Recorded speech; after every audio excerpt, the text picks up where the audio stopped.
Throne and Liberty, one of the best MMORPGs to come out in the last few years, in my opinion beating also Lost Ark and New World, but of course that's just my opinion as I stated. But let's quickly get into the video so I can explain how exactly you should pick a class and why you should play it and what benefits come with it, so you can just start leveling up and getting into the content you really want to do. I do have a Twitch channel that will be linked in the description, and I start streams almost every day, starting at 15 UTC and onward, so make sure you check that out. Otherwise, I'm gonna just give you the builds and make it easy peasy for you to play the game. Now, Throne of Liberty does have a specific style to the game. It's basically no classes, meaning you can swap your weapons on one singular character whenever you want. Although there will be a problem, you do have to level those items up again, stats wise and just skills wise as well. So I would not recommend switching your weapon beyond level 20, because at that point you've already invested a lot into your class and your specific skills and armors and weapons. In this game you should probably only level up one set of weapons, so that will be your main and secondary, and that's what I'm going to be talking about. So when I say sword and shield and great sword, I mean sword and shield as your main weapon and great sword on your secondary slot. In Throne and Liberty, it honestly does matter a lot on what weapons you play, because you can use both of the weapons' abilities at the same time, meaning your game style and gameplay will also depend on the type of weapons you decide to choose, whether that be staff or greatsword or staff, sword and shield or greatsword, and sword or shield or staff. I mean, honestly, it depends however you want to play the game, but I'll just give you my best classes and why I think so. First of all, my favorite, the tank build. Sword and shield on the main hand, and as your secondary you will take the greatsword.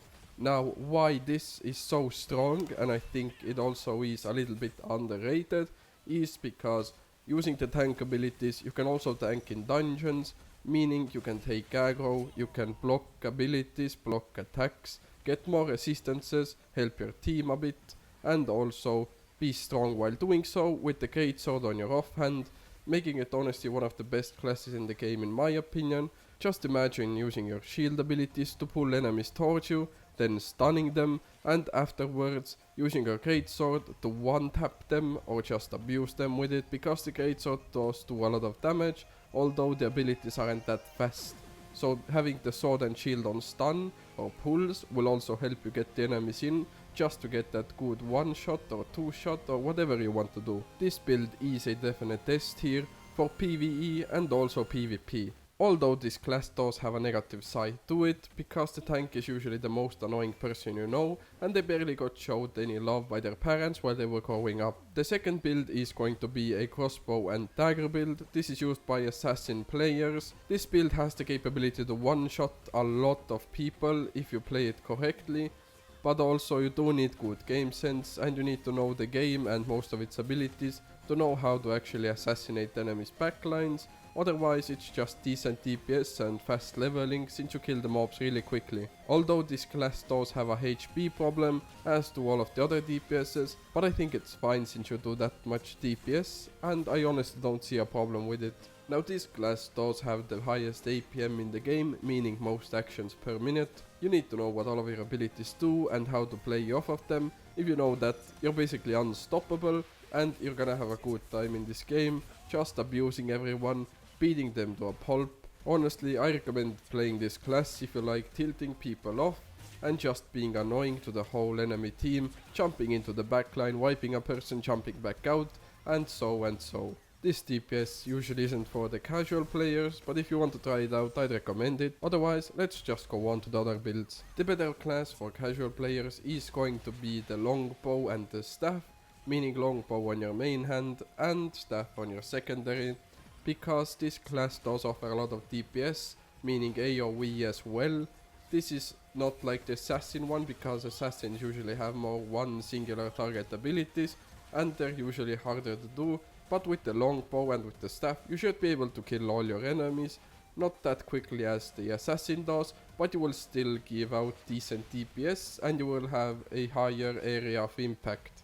This is usually good for doing bosses, dungeons or hordes of mobs, meaning you can also level up quickly, because a lot of the mobs you have to kill are in groups, and honestly, I recommend this build just because it gives off that much pure DPS and it has a bigger AoE to it, so play this class if you're more of a casual, you actually like to enjoy real life, you go outside, you go to work, you actually mow your lawn, you touch some grass from time to time, meaning you're not slaving away on the game.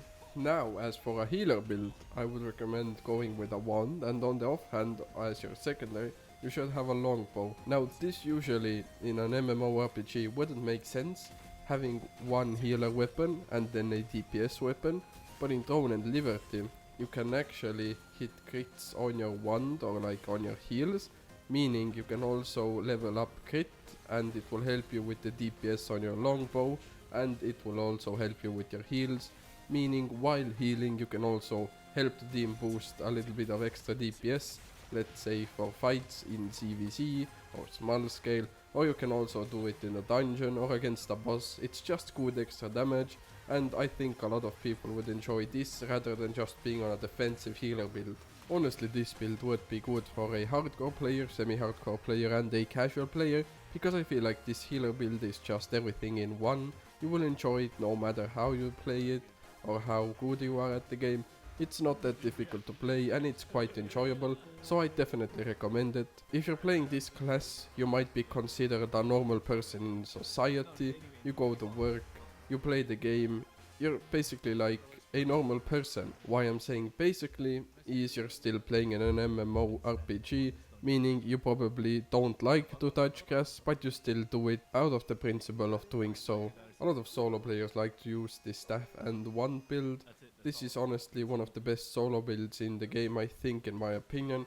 It does a lot of DPS and it does a lot of heals, so you can just sustain yourself or your team while also doing damage in AoE with the wand, meaning you're gonna be really useful as a solo or in a small group.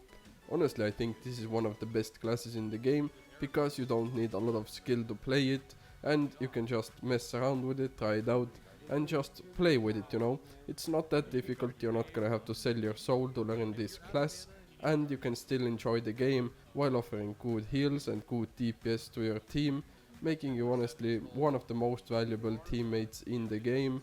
It's basically the same as the one with the longbow as the secondary, as a healer, because this also can heal and can do a lot of DPS. So honestly, if you're a starter, I'd recommend this build, this specific one, because this is one of my favorites. And otherwise, thanks for watching the video, and I'll see you in the next one. Links in description. He spreads my cheeks and he makes me scream. He's my number one daddy, gonna make him cream inside of me. Just keep riding me. When I'm stepping him down, it's my favorite sound. He let out a little moan, what a beautiful tone, so softly. Just keep riding me. So let's go talk about it. You look so sexy when your hands are wrapped around it. Flip me over, be my